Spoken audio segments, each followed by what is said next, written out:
I am hearing a lot of mixed emotion. I'm hearing more hope, definitely, and more about people planning things and having activities to look forward to and seeing family and connecting with people. And I think that's great and is fostering hope yet. And I'm also hearing a lot about people still feeling unmotivated. They're struggling. They feel overwhelmed. They feel overcommitted and they don't feel as engaged in life in general like they're used to. So more hope, but still sort of that sense of kind of fear and anxiety, maybe. And are some people feeling guilty about feeling that way? Yes, it's what I hear a lot is people saying, I struggle and I don't know why. I feel guilty about struggling because so many people have it worse. And I'm looking at the news and seeing things in Afghanistan, and I really shouldn't complain because if I look on paper, my life is great. I have a job and I'm healthy and I can pay my bills.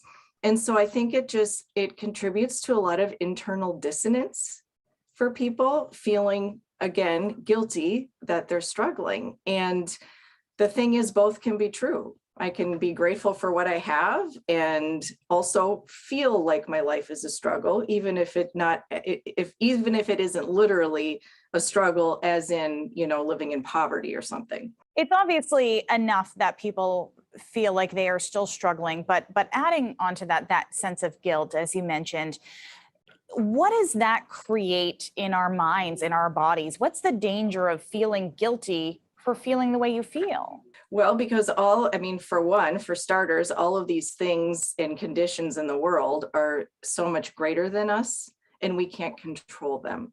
So we can't control the pandemic. We can't control poverty. We can control our part of it.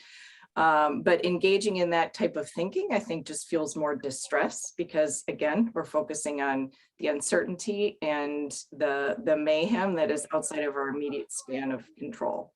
So, how do we fix this? How do we sort of move forward with this? Well, I love the idea of just accepting what is and just acknowledging that we can have mixed feelings at once. So from a psychological standpoint, that can be healing and just naming it. And then also reviewing what actually are the things that make us happy. We often have a misperception of what we think will make us happy.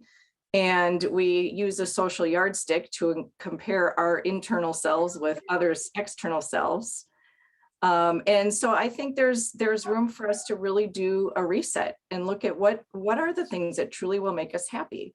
Even if we think it might be drinking margaritas on the beach, that's generally not it. As appealing as that sounds, that actually does not really enhance well-being. So really getting deep and really thinking about what will enhance your happiness. It sounds like is this something you have to work at kind of every day, this reset? Yes, absolutely. I call it inner work. And it's just like when we have to take a shower to stay clean every day, we have to do inner work and mental hygiene and emotional hygiene, especially now when we're taxed and we're compromised and we don't have the same resources that we did pre-pandemic. It sounds flippant, yet it really can have an impact if we shine the flashlight on what is going well, and engaging in pro-social behaviors is probably the quickest way to enhance well-being.